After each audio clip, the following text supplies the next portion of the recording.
Hi, everyone. Welcome to Analyze Your Trade, episode number 10 for November 7th, 2017. My name is David Kosmeter, and I'm the creator of Timing Research.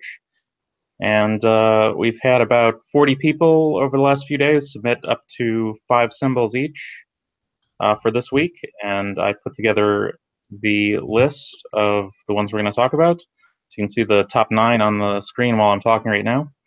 And hopefully we'll get to at least those and maybe a few more. So I developed the show with Jenkins of FollowMeTrades.com, and he is here to moderate tonight. So I'm going to go ahead and turn it over to him. All right. Hey, thanks, David. Great to be back here again. And, unbelievable that it's the 10th episode already. It seems like we were just talking about kicking this thing off, and here we are, 10 episodes in, and it's kind of like watching your kid go off to kindergarten, right? It's like this thing's got some legs and it's running, and people really seem to like it. We're getting great feedback. So glad to be here, and it's fun. I love analyzing charts. I love talking to traders, and I love talking to other trading professionals and hearing their opinions. I always walk away with some great ideas. So we got a great panel lined up here tonight to give their opinion, and let's go ahead and just do some quick introductions, and we'll just go alphabetically. And so Andrew, if you just take maybe 1-2 minutes, introduce yourself and kind of what your program is, what you got going. Start with you. Andrew Keene, traded on the Chicago Board Options Exchange for a decade, launched my company about 5 years ago. We rebranded to AlphaShark.com. We have 10 subscription-based models. The biggest one is people pay money to watch me trade during the day. And then we have 14 educational courses. We've sold over 10,000 courses. And then we have 10 proprietary-based indicators on Thinkorswim, TradeStation, and Ninja. All right. Hey, good to have you here. I think this is your first time on the show, Andrew, so very, very cool. Looking forward to hearing your opinions. Next, Anka, you're not a first-timer here. You've been here a couple times. It's always fun to have you here and hear your opinion. But Anka, if you would introduce yourself just briefly. Thank you, Dina, and thank you everyone that is attending tonight, and David for putting this together. So my name is Anka Metcalf. I'm the CEO and founder of TradeOutLoud.com that was founded in 2011. It is a trading education firm that is specialized in educating individuals how to day trade and swing trade, also actively invest the futures market and also the stock market. Prior to becoming a professional independent trader, I have 10+ years of investment banking, so I have close to 20 years of trading experience. And we do offer live trading classes for futures and equities. We also provide coaching during live market hours, and we also provide trading signal services for our clients. All right. And again, good to have you back here. Thank you, Anka. And thanks, Dean. I love your background. Gotta have the toys, right? Gotta have all the high-tech stuff. Yeah. All right, and then Jim Kenney, not your first time here either. Good to have you back, Jim. And thanks, Dean. Yeah, introduce yourself, would you, Jim? Sure. I provide the content for OptionProfessor.com, and basically it's an educational firm on the area of options, going over beginner, intermediate, and advanced strategies for cash flow, and strategies for hedging, protecting positions, or replacing positions with limited risk options. Lots of different things to learn, and basically the DVDs are what we have to help you along that road. All right, very cool, very cool. And I know most of us trade with options, and just having some insight as we go through these trades, particularly if you have some ideas on different option plays and the different symbols, Jim, that's going to be, I think, really valuable. Add some real depth to our conversation. Okay, I'm Dean Jenkins, founder of FollowMeTrades.com, and I'm a trader. That's what I do. I trade for a living, and I share what I do. I call it Follow Me Trades, and so I run a stock advisory service where I simply, when I'm getting ready to take a trade, I let other people know about it, and they can join me in that trade. We have a live trading room where folks can join in and watch as I analyze trades, pick the next ones, and I offer some education courses. We're getting great results. The results are on my website, and they are audited by an external CPA firm. So what I say I'm doing. All right, well, let's take a look at the symbols. I'm excited the format that David and I, we tweaked it just a little bit so that each week we randomize it. We get some brand new symbols rather than looking at Apple and Netflix and Facebook and NVIDIA every single week. we look at some new symbols, and I think that brings some good variety and maybe some good trading ideas to the table for us and for the participants. So first up, we're going to take a look at FCX. And I have traded that in the past. I'm excited to see what it's doing now. And we're just going to run down the order, and we're going to go pretty fast. And the various panelists are just going to offer their opinion really quickly on each of these symbols. So, Andrew, what do you think about FCX, man? So should I share my chart? Yeah, that'd be awesome. Okay, so there we go. I'm a big proponent of the YouTube with the cloud. Someone is, I can hear an echo. Why is that? Okay, so I look at the YouTube cloud here, and I see this is more of a trading range stock. Gets to 15.5, you sell it. Gets down to about 13.5, you buy it. So right here, I would rather be short than long, but I would say a no touch either way. No touch on Freeport for Andrew. I like it. Okay, Anka, I almost offered my opinion, but I want to go in order here. So Anka, what do you think about Freeport? Okay, as of right now, like Andrew said, it is a no touch, and I'm sharing the screen. I don't know if you guys can see my screen right now and my cursor where it is pointing. I'm looking at the weekly chart, and so far we're having a chop box. We have support at $13.75, and we have clear resistance at $15.73. It's into a lot of clutter and a lot of resistance to the left-hand side from the beginning of the year, and I think it might be higher, but only over $15.50. I would take a second look at it, and probably over $16 would be a go. A no touch for me until then. Okay, no touch. This one is hands off. So far, 2 out of 2. Jim, where you at? Yeah, it's stuck in that range. You have to be careful that it might try to bust down towards 13, where there's a gap between 13 and about 13.50, and so there's a risk of it trying to go down there. If gold breaks under 12.50, that's probably where it's going. And if we go the other way, then the other numbers that Anka was talking about will probably happen. So this is kind of a wait to see which way it wants to go, but there is a risk down towards 13 with that gap down there. Okay, thank you, Jim. So sounds like we're all pretty much on the same page here. So I use a combination of Elliott Wave, very simple, repeatable version of Elliott Wave, and Ichimoku Cloud. I call it East meets West. I like to see them agree and overlap on the trade. So Elliott Wave terms, we got a big wave 3 down. It got down under $5. It retraced up perfectly into a wave 4. And now it is trying, it's in this channel that everybody's noticed, right? And it's talking about, if it can break down, I'm expanding my scale here just a little bit. If price can break under the Ichimoku Cloud, this thick white line is the 200 SMA, if it can break both of those, that's really powerful. And this would be a wave 4 down to a target below 633. But right now it's in this range. It hasn't broken it. For me, it's a no touch as well. If it gets below about this 1335 range, then there's a nice short coming up. But for now, hands off. Leave that thing alone. All right, next one up. I don't think I know this symbol, so that's awesome. I always love it when we get a new symbol. Who knows? We might just get a good trade tip here ourselves. So BIVV. And Andrew, where are you at on that one? Let me bring it up. I've actually never heard of this one too, and there's 8,700 publicly traded companies, and I haven't heard of this one. So anyways, BIVV, if I wanted, I would only short any rally. Huge, massive tail on the 27th. That could be a possible short-term bottom right around the 50-30 level. I'd be looking to short any rally up to 55. There will be some massive support, but I'd rather short a rally than short it here.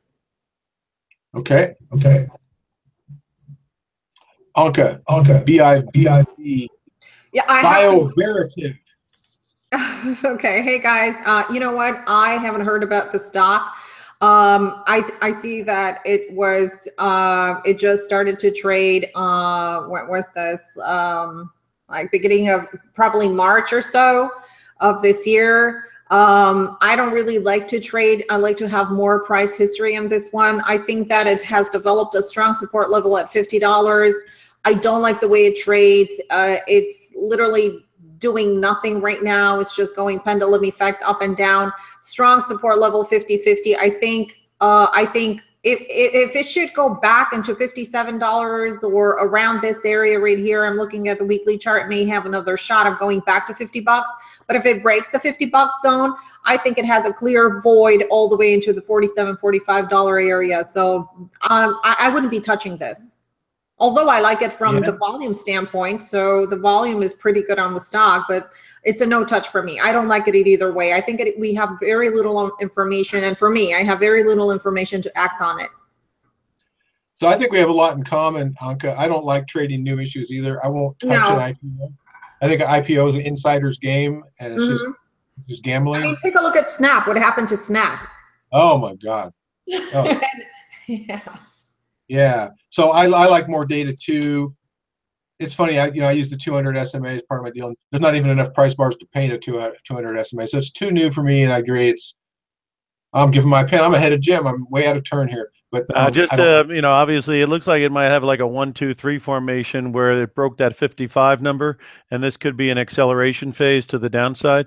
And the sector itself, IBB, the ETF is on the defensive. So this is obviously, like you say, a new issue came out on big news, and everyone jumped into it, and now everyone seems to want to get their money. Yeah. So looks like across the panel, the Siskel and Ebert here, everybody's thumb down on this. No one's real excited about it, but it's fun. I always get excited when we do look at a new one. Who knows? There might be a gem in the rough, but doesn't sound like it this time. Next up, General Electric. GE, man, how'd you like to be the CEO of GE right now? Wow, you can only get better, right? What do you think, Andrew? My mic wasn't on. I said I wouldn't mind being the CEO of GE because I know he's richer than me. I don't care where the stock goes. I was actually, when I first started trading the SIBO, I was in the General Electric pit. I'm going to go contrarian play here. I'm going to say buy GE, 1821 stop. I think the downside is limited, and I think the RSI is completely oversold. I'm actually long BHGE, which is Baker Hughes General Electric. I think the stock is going to make a reversal. $2 stop. Okay, $2 stop. Long on GE for Andrew. Anka, where are you at? I'm looking at a double bottom here on the monthly chart at around 1950 area. It actually went to 1960. I agree it has a little bit of room to continue higher. I would like to look for more confirmation here, at least for on the hourly chart, to see a bottom and 2 lower lows and 2 lower highs develop. And then I will see a counter trend trade with the first target into the $22 zone. And then I'm going to be looking for 22.75, possibly into the 24, and then at the 24 evaluation for a possible turn to the downside again. So we'll see when that happens. So we need a lot of time. We need some more time for this trade to develop, in my opinion. So for my setup, the setup that I would be looking for. So patience is going to win the game here. We have to see this pivoting area hold, reverse, hold the reversal, do another higher low, and then evaluate that higher low and take it from there. All right, and I think we do have a lot in common in our trading rules and styles, Anka. Jim? General Electric. The one thing that is interesting is the volume just went off the chart during the decline. So obviously that was everybody getting out of town, and it could end up to be a sell the rumor buy the fact, because that dividend no way can stay at 5% or 4.75. So they're all getting out and feeling that dividend's going the way of the buffalo, and when that happens, it could be a sell the rumor buy the fact. I don't know about sticking my head into a buzzsaw here. If I did anything, I'd probably price out some leaps, and then I would just use it as gambling money and go out a long time and hope that these guys can sell assets, raise capital, and turn the boat around. But it might take more time, so you go with a leap. All right. I'm I'm not a fundamental trader. I used to be, and I saw the light. And now I'm a technical trader. From a fundamental standpoint, you kind of stand back and go, GE's not going out of business, probably, right? They're a great company. And, buying a leap, being a long-term buy and hold person, you'd probably do okay. But I'm a technical trader, strictly. And there's no technical setup. I'm with Anka. I think there will be a correction to this massive impulsive down move. but there's no proof of it yet. We got to wait for the setup, right? And we need higher highs, higher lows, higher highs, higher lows. I don't like to trade long under the cloud or under the 200 SMA, and we're a long way from that. By the time it gets up there, probably not much profit left. So I think there's better setups. I'm not a GE trader. I'm not in. I wouldn't touch it.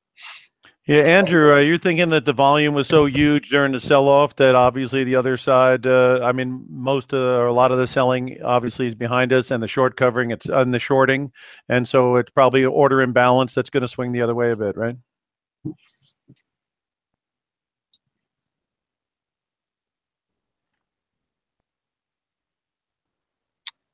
Andrew, you're muted. Did I mute myself? Sorry.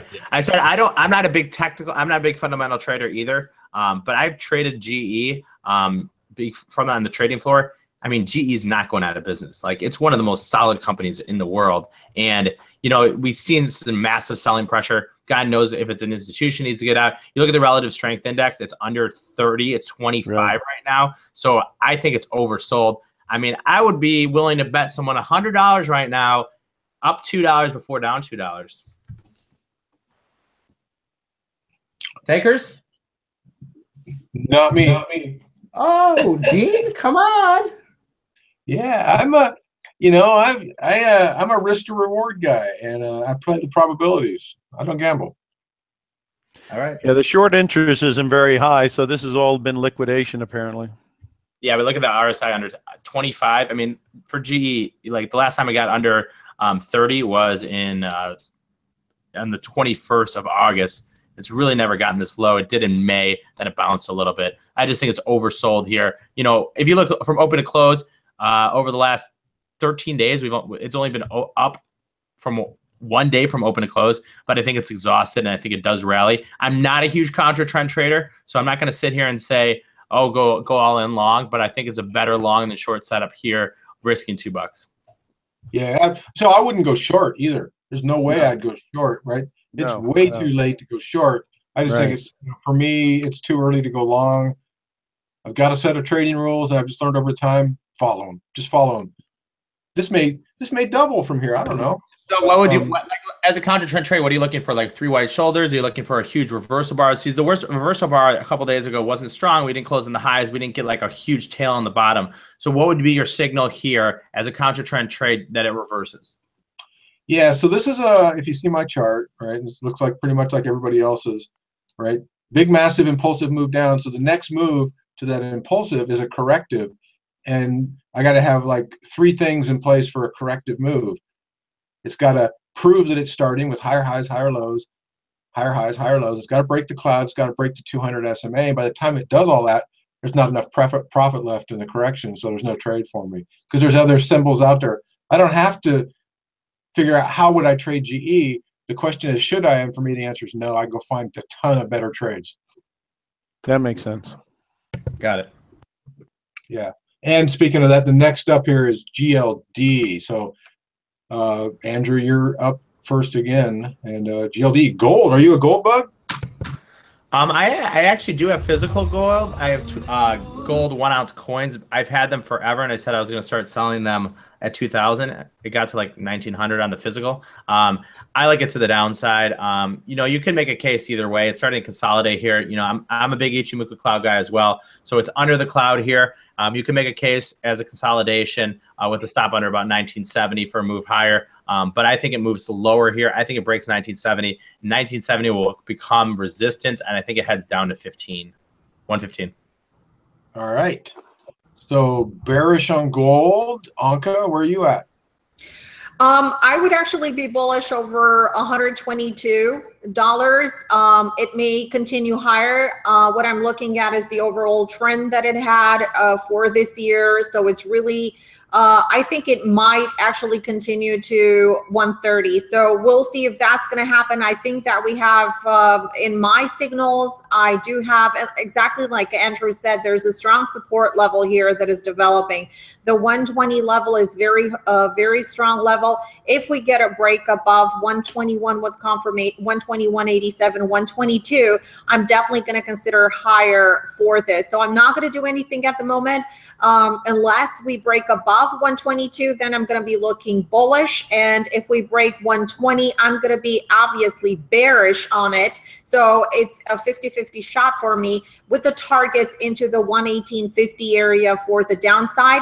123 for 124 first target into GLD for a medium term trade. All right.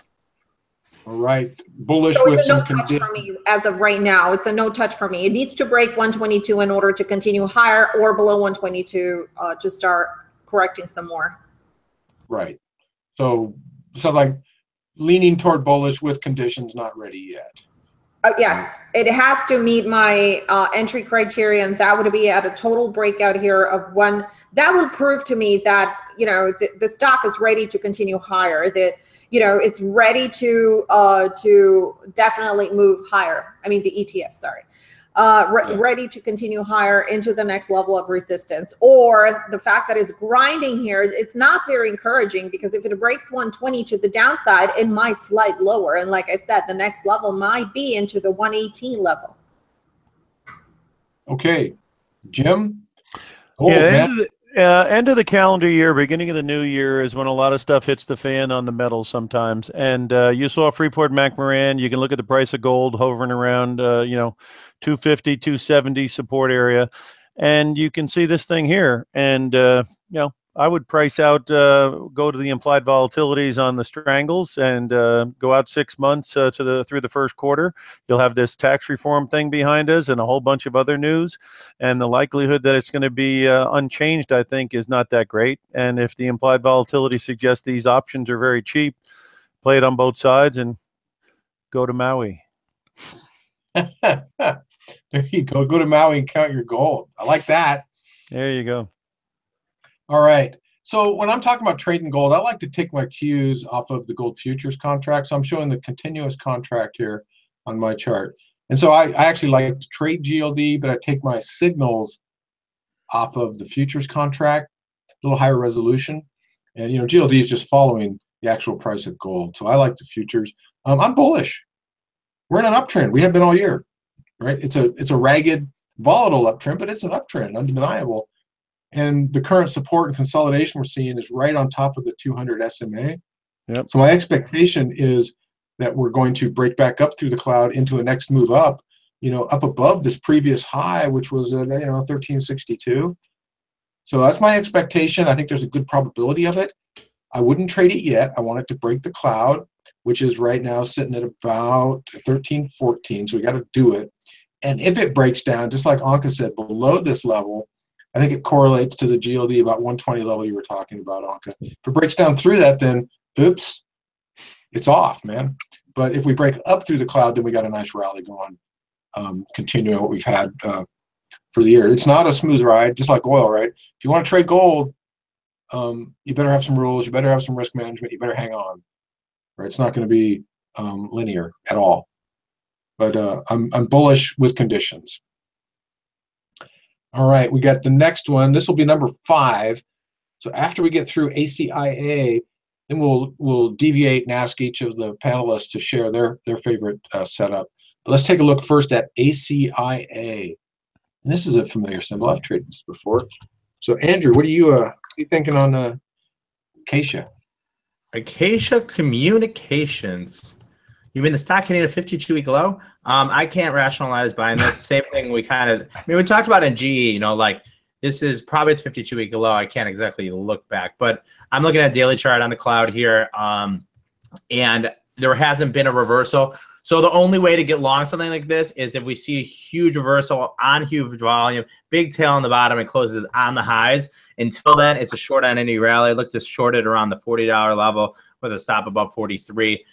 Wouldn't touch it here, but short any rally. All right. Yeah, it's definitely in a downtrend. There's no arguing that point, right?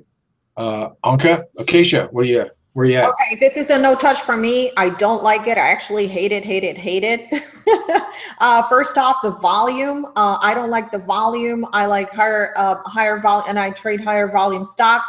One of my criteria is to trade stocks that trade daily volume of at least 1.1 over 1 million shares. I'm not even looking at this. I agree with Andrew. Any pullback may be sold in this stock, but for very short term. I would take 1, 2, 3, 4, I don't know, day swings. I wouldn't even wait. At the first sign of a reversal, probably on the hourly chart, I would be impatient and I would be out of this trade. I don't like it at all. This is not something that I'm going to trade. All right. If you have an opinion on it, go ahead and let us know. All right. Jim. Yeah, basically, as everyone said what has to be said here, this thing's making 52-week lows. That's enough said right there. But also the entire sector, if you look at ETFs in this industry group, has been on the defensive now, and it's been accelerating to the downside in the last month. So something must be occurring here to make Tom, Dick, and Harry want to get out of the market. So a tough one to fight the tape on. All right. And I'm with Anka. I hate it. It's too late to get short, too early to get long. There's no trade. So there's that, right? End of story. But it's always fun to look at stuff, right? So let's take each of us go through and share a trade that you do like, right? We've dissed most of these stocks. We just slagged them off. I hate it. I wouldn't touch it. So what do you like, Andrew? What's good for you now? I am long. I'm trying to look at 1, 2, 3 positions, 4 positions. So I would say my favorites are ZTO Express Cayman. Just hit a new 52-week high. We've seen institutional order flow in the option market here on ZTO on the January 15th and the January 16th. Stock, it doesn't move a lot, but it tends to grind higher. The other one I like here is Dunkin' Donuts. Rumors of probably going private equity. We've seen an institutional order flow in the option market on the Jan 62.5s. It did have that big tail at the $60 level, has pulled back here. I'm in the option market on the Jan 62s. Stuff like Dunkin' and stuff like retail, when you see big order flow, especially on the call activity, it's always private equity candidates. So Dunkin' and ZTO are my favorite. A little bit longer term, maybe about 2 to 3 months out. Okay. Dunkin' and ZTO. Yeah, okay. Anka, what's your favorite trade? Yeah, I do have 3 stocks that are on my radar. First one is Johnson & Johnson. And I already have an alert at $140.50. I'm waiting for the breakout on it. If that should happen, I'm going to go long. I'm going to look for a target into the 144.35. If this should be the low that has traded today, 138.88, probably my stop is going to be below 138.80 area into 79, 78. And I'm going to be looking for a reversal and a breakout, and I'm only going to get in with confirmation over 140.50, looking for 144 for a high for this stock. The other stock that I have on my list is actually Costco. And Costco is actually pretty interesting where it is setting up right now. It may be ready for another push to the upside.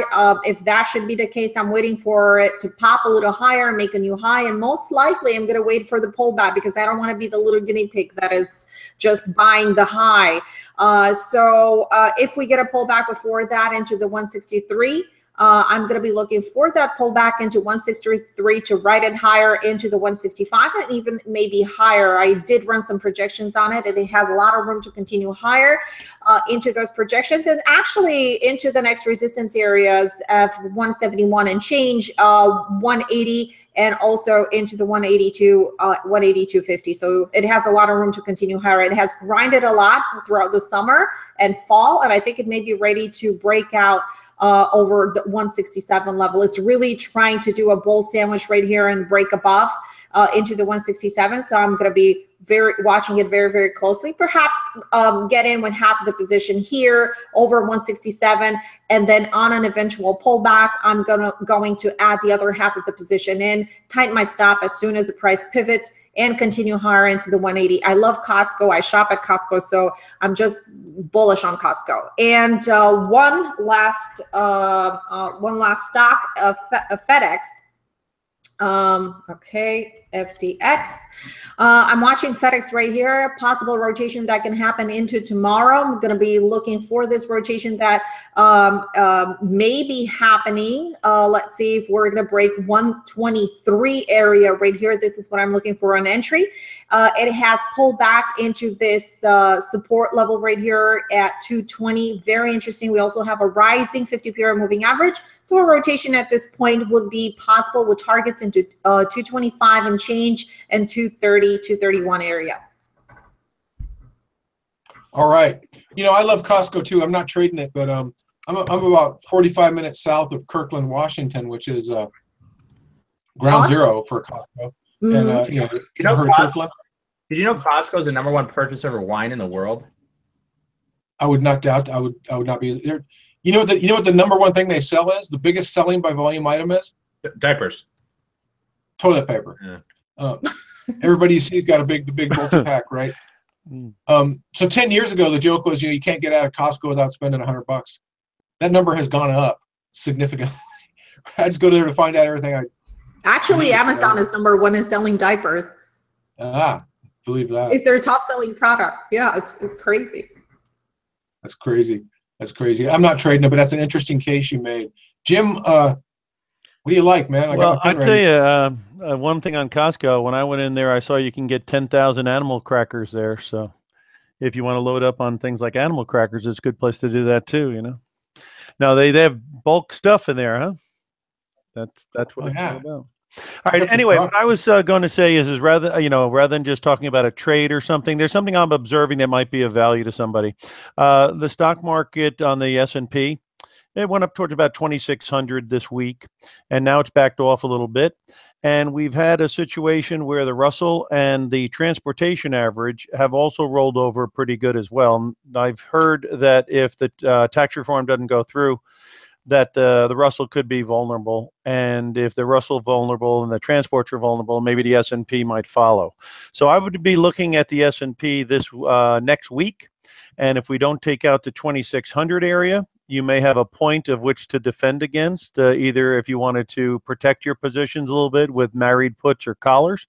And then if in December we do not take out the high of November, then it could be a situation where there could be more of a reversion to the mean than we've seen in 10 months, where we haven't seen any kind of a drop at all.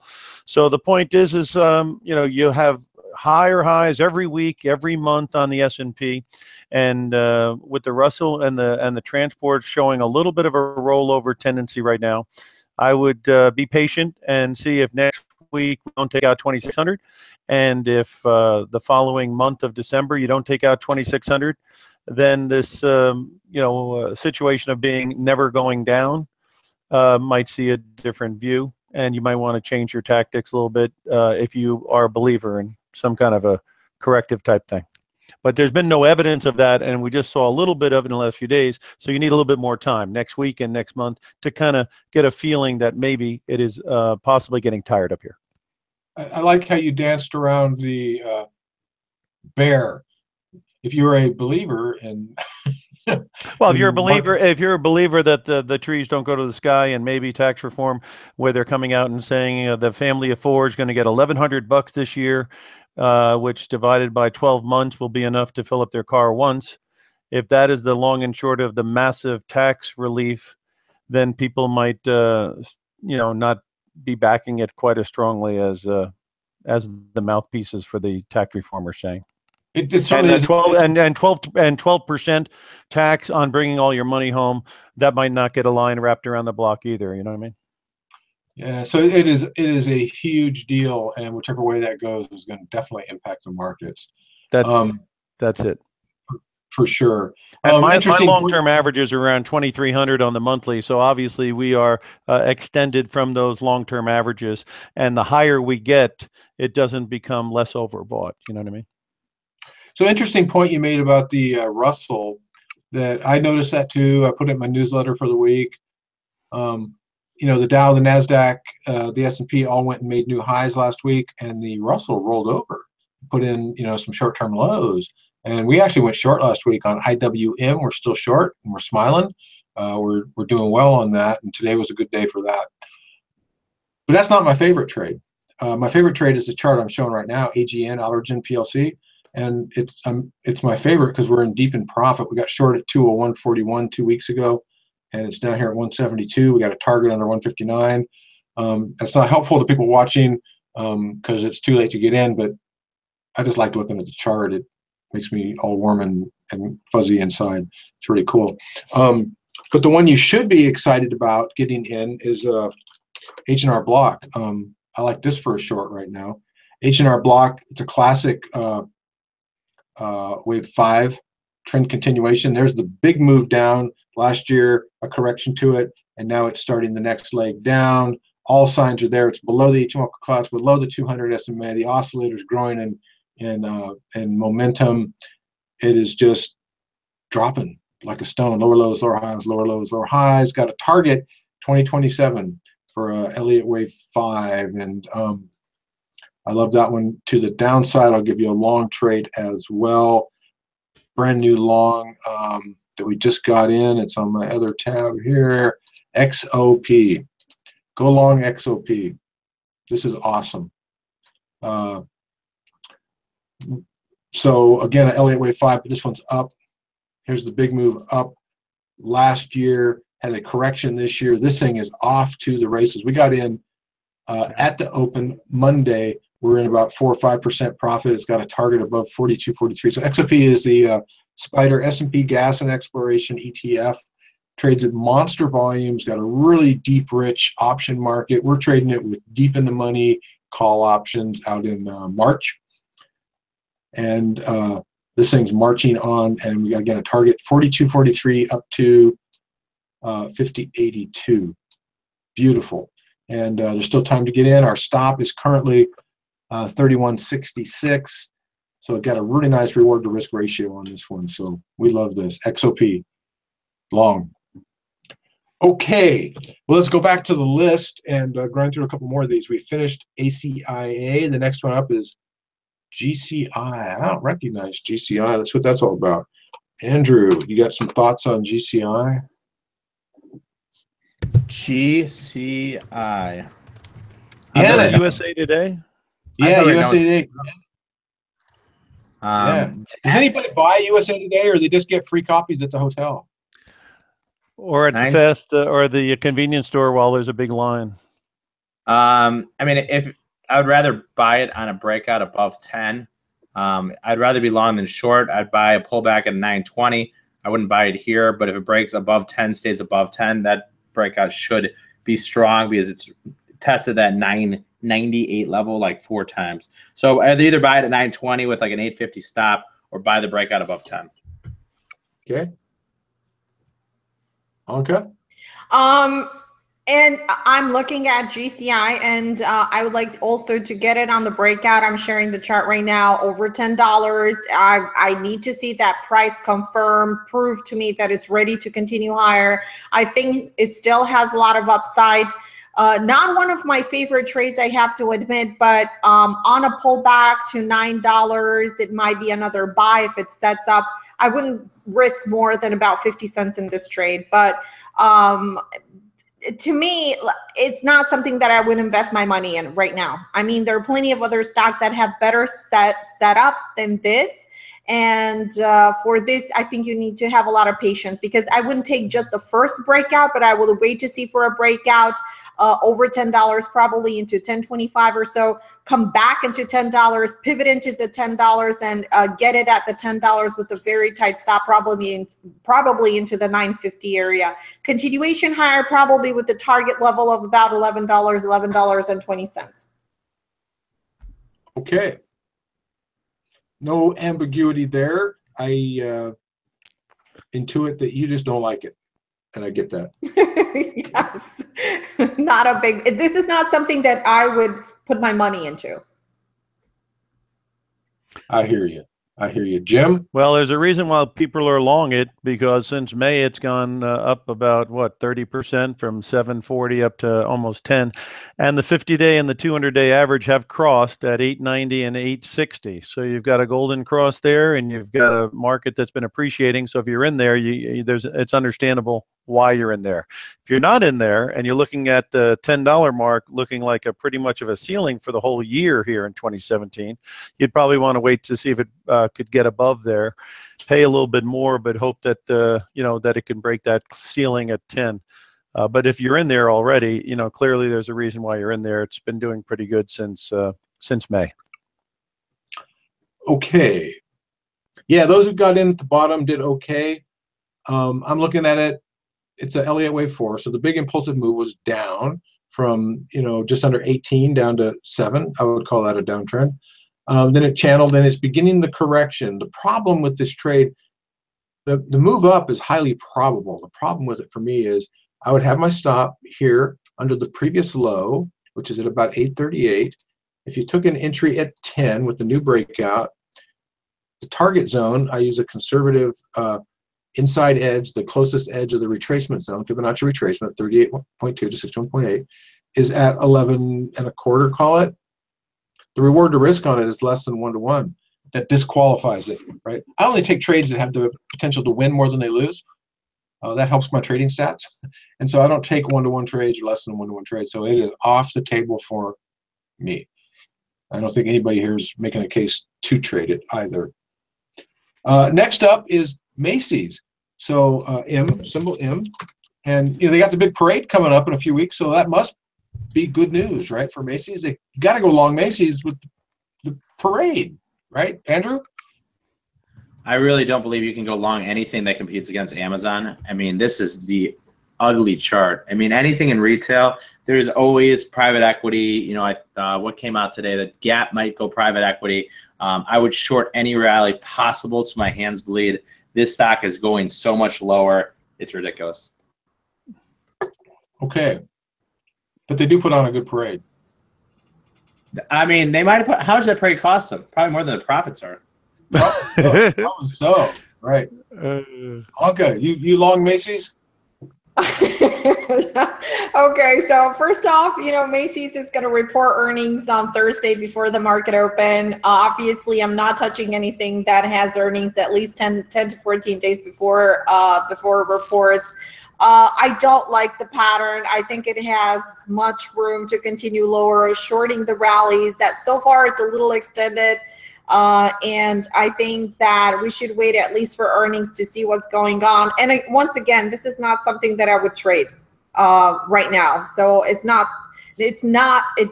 within my trading universe as of right now. So I agree with Andrew, like as much as I love Amazon, yeah, I would buy any pullback in Amazon. I would buy any pullback in Costco.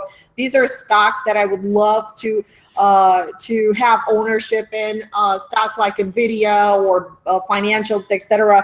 Macy's and retailers, I have no interest. I don't want to have any overnight surprises with these stocks. Okay. Jim? Yeah, Macy's, obviously today, I don't know, the volume looks like it was 20 million, which is twice normal, and it was down 63 cents. It looks a little bit like GE, where every Tom, Dick, and Harry's getting out of it. And the only thing is, you got to hope that some buyout guy says the market cap on the stock's $5 billion. 34th Street is worth $4 billion. And so if I add up their real estate at $8 billion, and I liquidate all their real estate and get my money, maybe it makes sense to take this thing out. But if nobody wants to take this thing out, the path of least resistance looks obviously lower. Some guy was saying it used to trade at $5. Why can't it do it again? Why not? Right. But again, they do have real estate, and they do have assets, and they have been paying their 8.61 according to what I've heard. So there are reasons why people are hanging in there, I guess, hoping for a buyout and trying to collect that 8.61. Yeah, well, there's always the dividend, right? I lost 80% of my position, right? But I got my 8%. That's right. I'm a buy and hold dividend person. This is a Elliott wave 5, so there's a 3 down, a nice 4 correction, perfect. And the correction zone for wave 5. It just entered it, and it can go down as low as 463 from a technical standpoint, and it is showing all signs of continuing this downtrend. Too late to go short for me, and obviously too early to even think about going long. So no trade for me. Don't like it, won't touch it. All right, Garmin. It's so Garmin, weird. You know, like, what are we like in the biggest bull market in history, and every chart we have is like terrible? Like, where are the good? That's because only 5 stocks represent the entire move. Yeah, that's true. Hey, I showed Garmin here. I like this not stock every chart. I showed an awesome chart. Did you see XOP? Great looking chart. I'm assuming the gap higher was earnings up to 60.44. When I am trading personally, I try not to think about what the story does, because if I think about the fundamental story of what Garmin does, they have watches, and how does that not compete directly against the Apple Watch or any other watch on the market? But as a chart, it looks awesome. I'd rather be long from September up until October 31st, where it's making a streak of higher highs, higher lows, and a clear bull channel there. Had the gap higher, moved higher. Any pullback whatsoever, I would be looking to get long it. I guess Garmin is a retail stock because there is actually one on Michigan Avenue in Chicago. So Garmin, I think, will eventually take out the highs and move higher. I wouldn't buy it here, but I'd be looking around the 57 level. It must have been a really bad day at Garmin headquarters when Google put their maps on the Android phones, right? That just must have been really depressing. You got to think. I don't know. What happened? The stock's moving higher. I mean, it was in consolidation for like the longest time, and then I know it's crazy. What do they sell? They sell watches. You said like yeah, smart watches. I did an Olympic triathlon one year, and I remember going to the Garmin store and buying a watch so I could track my swimming and my running and stuff like that. But like that was 5 years ago. I cannot believe how people haven't shifted into Apple Watches and got rid of those things. Yeah, somebody's buying it. Yeah, what do you think, Anka? I like Garmin a lot, and I think a pullback into this 57 or 56 even area, 56 and change. So between 56 and 57 would be buyable. Based on the latest chart pattern, we can see the symmetry. Every little shallow pullback to the 20 MA has been bought. So right now it's a little bit extended. We're going to see if we're going to go towards the low of this gap, because it's topping out here at $60.44. Obviously here, it's not a good place to go long, but I'm definitely waiting for a pullback back into this 20 MA at least for a leg in, and I will look for a reversal around this area at the 20 MA. But other than that, it looks really great. Targets on it, obviously I'm going to be looking for this high that we're trading right now, $60.44, and also into this prior high right here at 62.44, and that was a long time ago, right? So that was 2015 that I'm looking here on the chart. Actually, it's 2014, I'm sorry. 2014, it had a high of $62. So yeah, this is what I'm going to be looking for, possible targets. Also, medium-term trade, and also for aggressive swing traders, look for every pullback that is going on, even on the hourly chart or the daily chart, for a continuation higher. Okay. Jim? Yeah, it looks like a lot of support between 50 and 55 broke out, and now the only thing is we could have some kind of a pullback into that 57 area where there is a gap. But it also looks like a little bit of a flag setting up. So if it starts taking off above 60, it could accelerate. So it looks obviously like a really good company, but it does look like it could pull back if it wants to here towards 56, 57. All right. So I have to confess, I'm a technical trader, but if there's something about the company story that I just don't buy or I hate, and it's going to make me uncomfortable, I'm gonna trade it, because there's, what'd you say, Andrew? Like 8,400 symbols, right? 8,700 publicly traded companies and 4,199 with options, roughly. Yeah. So I can go find a chart that I like better with a better story. So I wouldn't touch Garmin. The chart's not bad, but it makes me uncomfortable, just like Twitter does. I hate Twitter's business model. I think they're going to fail financially, personally. And the chart's not bad. I wouldn't go long just because it would bother me. And why be uncomfortable? Why wake up in the middle of the night wondering about your trade? Why not trade something that you like from a technical standpoint, and that this story makes sense. This that's is my a feeling. retail stock, correct? Be Yeah, considered. Garmin. They sell the little. I mean, They it's sell like a little handheld GPS. Yeah, but I mean the retail ETF sector is rolling over to the downside, and you're trying to buy the one-eyed man in the valley of the blind here. Yeah. I don't know how many retail stores they have. I would actually consider probably a technology or software company. Okay. Yeah, Then I it think would be a different deal. I think the watches and stuff are a pretty small part of their business. I think they're Right. I think they do a lot of commercial stuff too, like for ships and planes and stuff like that. GPS devices for that commercial. Navigation for that. Sorry, what was that? The navigation for the ships and planes, like marine and stuff. Yeah. And that actually is a better story for me. I actually like that better. Well, here's a company I do understand. Nike. They sell tennis shoes, right? And $100 workout jerseys and shorts. I understand this just fine. What do you think about Nike, Andrew? Like I said, I'm an Ichimoku cloud guy, and if I look at the chart right here, it's clearly just in a channel from, I don't know how far back we can go, 50 to 60. We can go from December to current, so almost 1 year. It's been between 50 and 60. So I guess it's at exact 50% Fibonacci retracement from 50 to 60. If it gets down to 50, you can buy. If it gets up to 60, you can sell it. I wouldn't touch it right here. I like the story. I think they can, if they want growth, they can buy Lululemon very easily. But as a technical trader, it's no touch. I mean, get down to 50, buy it, and then it gets to 60, you can sell that what you just bought. I hear you, man. I hear you. It's a big ragged channel too, isn't it? Nothing pretty about it. Yeah. Anka?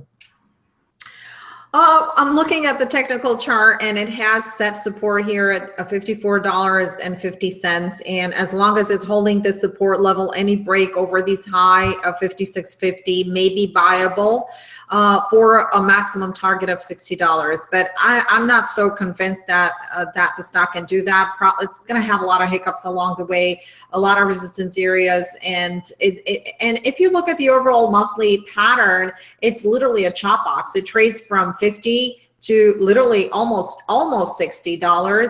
And if you're not buying the bottom into the $50, then you're too late in the game.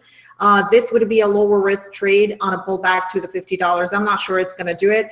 Anyway, so for the swing trading perspective, this is the area that let's say for anyone that might be interested in the stock to leg in, look for this level to hold, a 54.50 level, and look for a breakout over 56.50. And this would give you a pretty good risk reward if it goes back up to $60. All right. And Professor Jim. Yeah, well, trading long at 50 and short at 60s worked for about 18 months, so I'm not going to question that because that's the trading range it seems the two have been in. We are going into the holiday season, which might help these guys, obviously, and Under Armour totally out of favor might also be helpful. But tonight I'm noticing Foot Locker. My screen is saying that it's up 17% in the after hours trading. And I don't know if something occurred there or if this quote is inaccurate. But, Foot Locker is going to start taking off. Maybe Nike would take off as well. But, to make substantial. Quote's inaccurate. Is that inaccurate? Where do you see it trading? Just on the machine that I got here. It says Foot Locker closed at $29.24. Down 41 cents, and then the last in the after hours trading says 34.38, up $5.14. I'm looking at Thinkorswim, and the final print in after hours was 29 bid at 30.50. So I'm assuming that's a false print. Okay, that's why I'm saying I'm not sure, and they don't announce earnings till the 17th because I looked up to see if they announced earnings or something. At any rate, so it's a bad print. So scratch everything I said after. It's in a trading range. Okay. Hey, we made it to Apple, and that'll make some people happy, right? Every webinar, you got to talk about Apple. So let's do this one real fast. I'll lead off on Apple. made intraday highs again today. Apparently, people think that $1,000 phone is going to sell a lot. It's it's what a great trend it's been. But for me, way too late to try and join it. Where's it going to end? Who knows? I don't like it. I'm waiting for the correction, which will come someday. There's no evidence of it yet. That's where I stand on Apple. Where you at, Andrew? I'm glad you asked me, because I want to ask, can I tweak the question and say, if you had to hold $20,000 worth of Apple or Bitcoin for the next 3 years, what would you choose? I know my answer. Yeah, it would not be Apple. Bitcoin. Really? You take Bitcoin? I'm not into crypto. I haven't studied it. I don't understand it. But you just said it. You just said not Apple, and there's only one other choice. Yeah, because it's just on a technical basis. It's been going up for 18 months straight, and even if the fundamentals improve, we know there'll be a correction coming. And I do not chase trend. I hate chasing trends. That's my anathema as a trader. I will not get into a mature trend. I just won't. Right. I agree with Apple. I mean, it's overbought, and I'm a strong believer that the market is so overbought, and we're going to get a massive correction soon. And then usually the FANG stocks get hit the most. The RSI is 77 now. In Apple, it doesn't do that. Like, it's not like a Tesla and Amazon where it'll hit an 80 on an RSI. So I do think Apple's overbought. I mean, I wouldn't look to short it once again until you get a possible reversal bar. Big tail on the top, closing on the lows.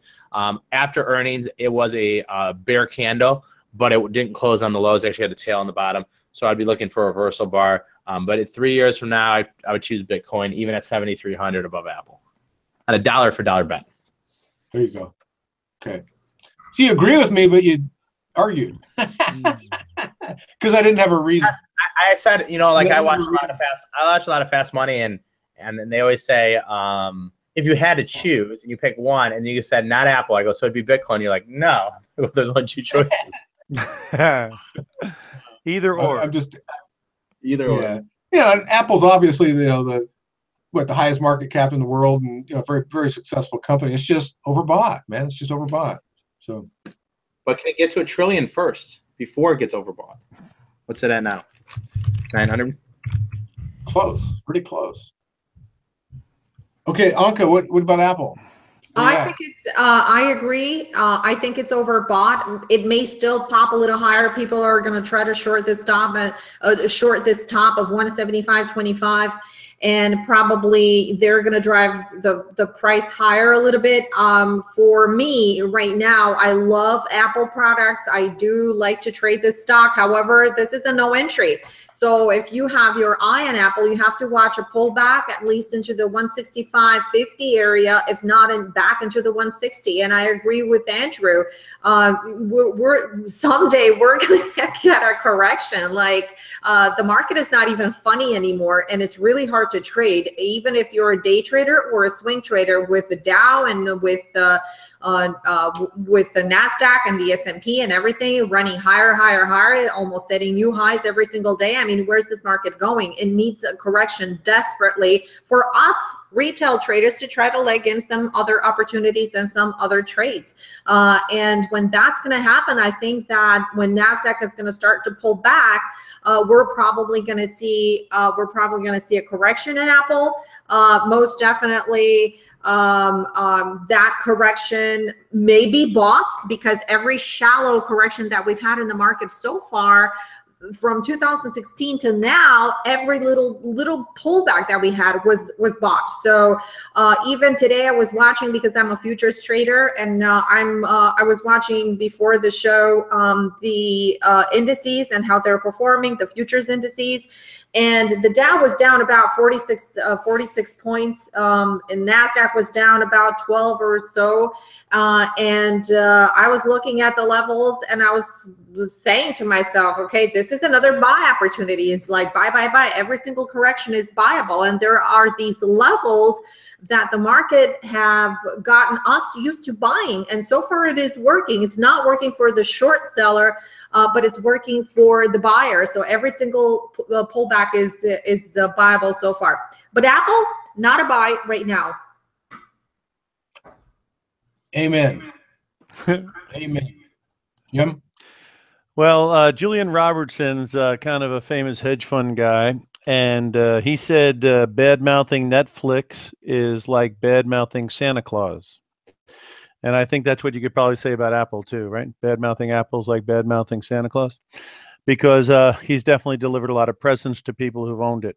Having said that, you know, if your eye's out there trying to see if there's a potential turn up here in a potentially overbought condition, and you think the tide or the winds of change could be blowing, I don't know that you want to be stuck with Apple at 175, 180 bucks, although some people are pricing it to 190 to 210 if their earnings jump as expected. So, yeah, if you think we are possibly going to have some winds of change when we go hit this tax reform, and when we start hitting, you know, other things that are hitting the fan, you know, then obviously a casualty of a decline would probably include Apple. But, you know, 140, 150 might not be a bad time to look for if you got that kind of a correction. And other than that, like I say, don't badmouth Santa Claus, right? Don't spit into the wind. Don't pull on Superman's cape. Don't short Apple. All right. Hey, it's been a really good discussion. I've enjoyed hanging out with you guys, talking about these. I appreciate all of your inputs. And we are at the end. So what we're going to do is go around just one more time. If you got any final closing thoughts, you know, if you got a gimme, or you know, a newsletter, or you know, something that you want to turn folks on to, that'd be awesome. And we'll go ahead and wrap up. But Andrew, just closing comments, sir. Yeah, my closing thoughts are, I'm very excited for the crypto show. We're going to start soon, and I'm a big believer in cryptocurrencies and Bitcoin. At a 200 billion market cap right now, it's going to $1 trillion in 3 to 5 years. I think Bitcoin could surpass 50,000 and go to 100,000. So I am launching a fund in about 3 weeks on cryptocurrencies, and I'm putting a good chunk of my change into it because I'm a true believer in that space. Okay. Andrew, could I ask you a quick question? Gene, could I jump in real quick? They're starting a futures contract on Bitcoin. Andrew, do you have any input on your feeling on that, one way or the other, real quick? Yeah, my feelings are that Bitcoin is all about social awareness and acceptability. So Bitcoin actually doesn't have good technology. Bitcoin Cash has better technology. Litecoin has better technology. Bitcoin 2.0 has better technology. But Bitcoin has the name behind it. And people always say, what's the barrier to entry to compete against Bitcoin? I say, what's the barrier to entry to compete against Uber? Uber is a $60 billion company, and for 300 to 400,000, you can compete against them. Same thing with Airbnb. They have no tech. They don't own anything. They have technology, and they're a $40 billion company. So right now, currently, Bitcoin has the name. The future spiked up on that news that the future is going to come out in CME. It hasn't been confirmed or denied. They said they're going to look at the regulatory issue to see if they can have it. I really hope that they do have futures on Bitcoin. And right now, the Bitcoin is about 60% of the whole crypto space. I think it's overbought compared to the whole space. I don't know necessarily in 5 years if Bitcoin is going to be the one that takes over. I think there's a lot better technology out there. And I can't wait to hopefully, knock on wood, the CBOE gets futures within a year, because that's the next step of the process. If futures are listed, then people are going to want to trade options. So they'll get excited for that. And I know we're all options traders here, so that'll be exciting. Absolutely. All right, Anka, closing thoughts. Yeah, I'm excited for that as well, because I'm a futures trader. So I'm excited to take a look at that whenever they come out with it.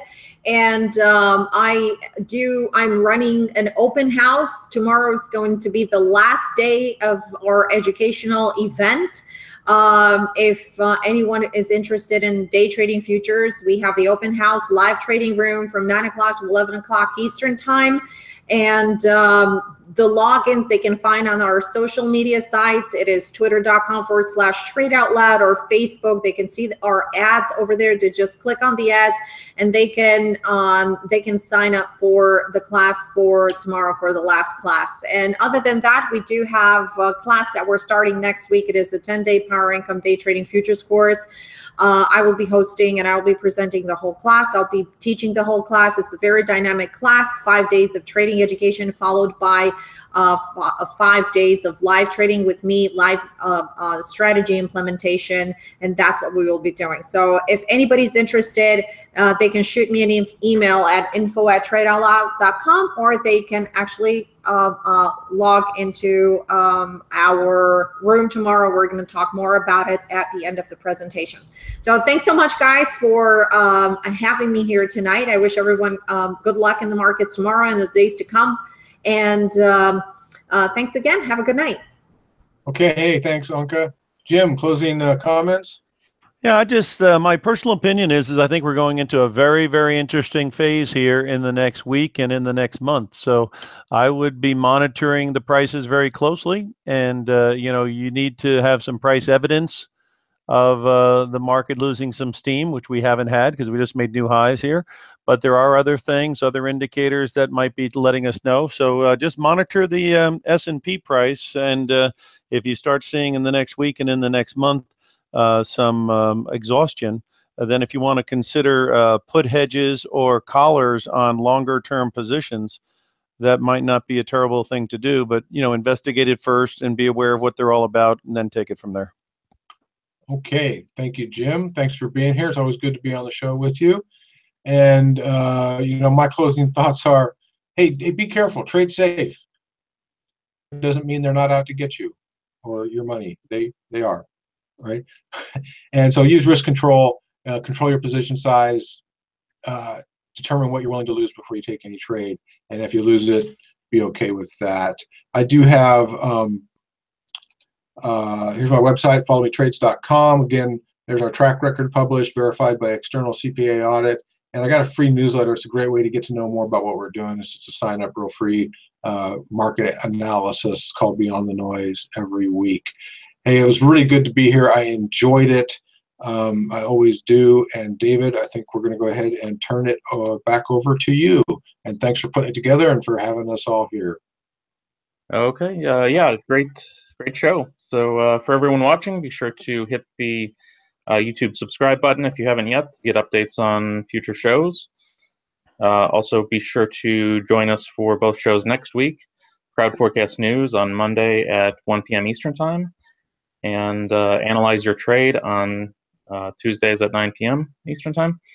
On the schedule for next week, I have Keene back to moderate on Monday, and a few of the other people I have on the schedule are John Thomas, Neil Batho, and Todd Mitchell. So I just want to thank everyone, or my guests again for this week, Anka Metcalf of TradeOutLoud.com, Kenney of OptionProfessor.com, Andrew Keene of AlphaShark.com, and Dean Jenkins of FollowMeTrades.com. Thanks, everyone. All right, thanks.